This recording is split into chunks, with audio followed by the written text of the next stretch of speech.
Last के 2 दिन रह गए हैं WBJE के पेपर में।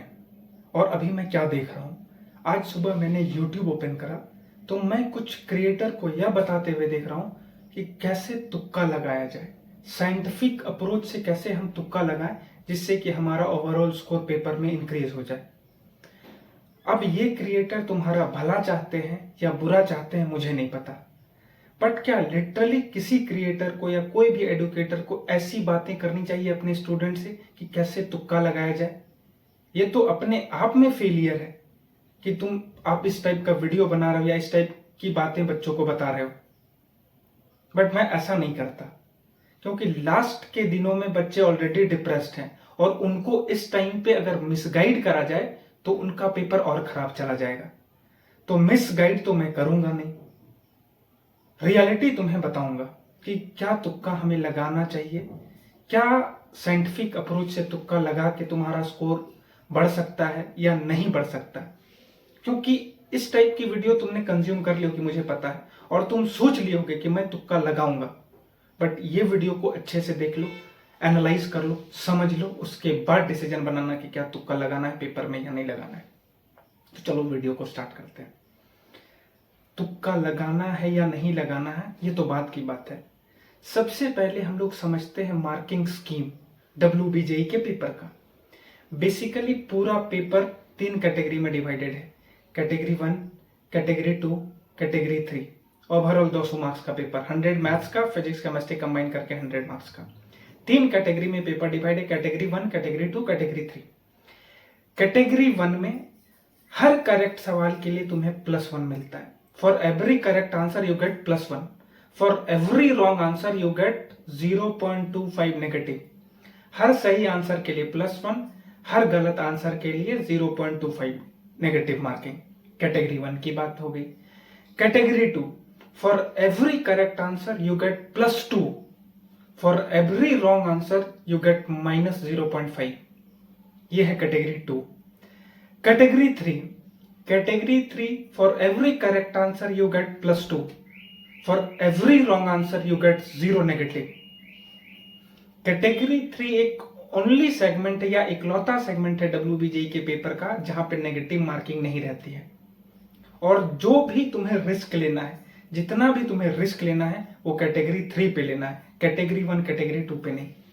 कैटेगरी 3 की अगर स्पेसिफिक वे में बात करी जाए तो कैटेगरी 3 में टोटल 20 सवाल है।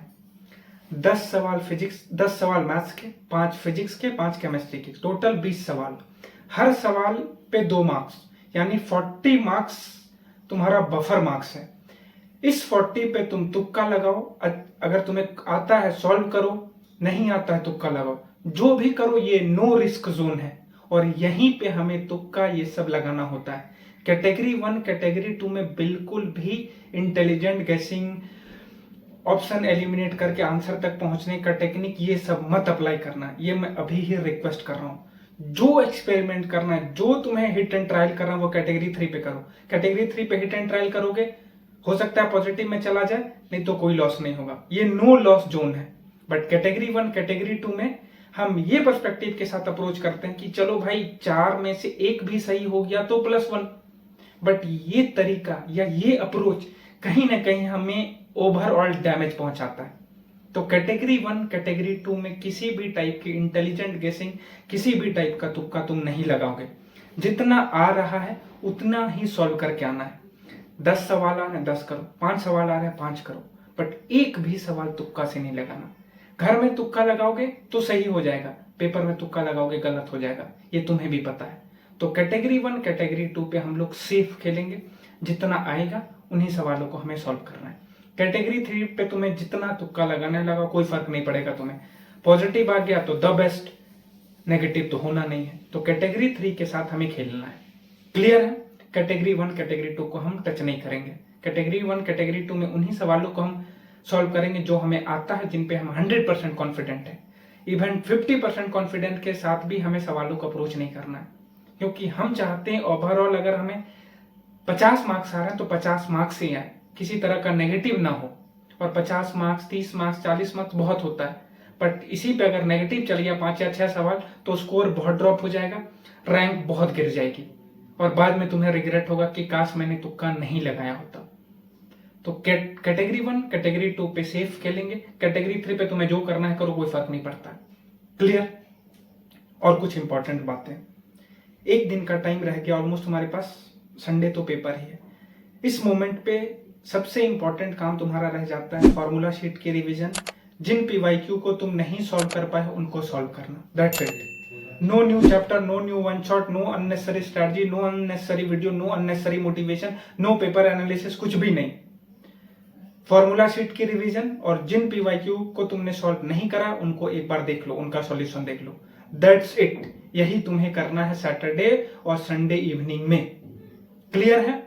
होप तुम्हें समझ में आ गया होगा कि तुक्का लगाना सही होता है या नहीं होता है, किस सेक्शन में हमें तुक्का लगाना चाहिए, ये सब कुछ क्लियर हो गया। इसके बावजूद भी कोई डाउट है, व्हाट्सएप पे मैंने नंबर डाल रखा है, एक दिन तुम्हारे पास बच गया, जो भी डाउट है, जो भी कंफ्यूजन है, तो मुझ तक रीच आउट करके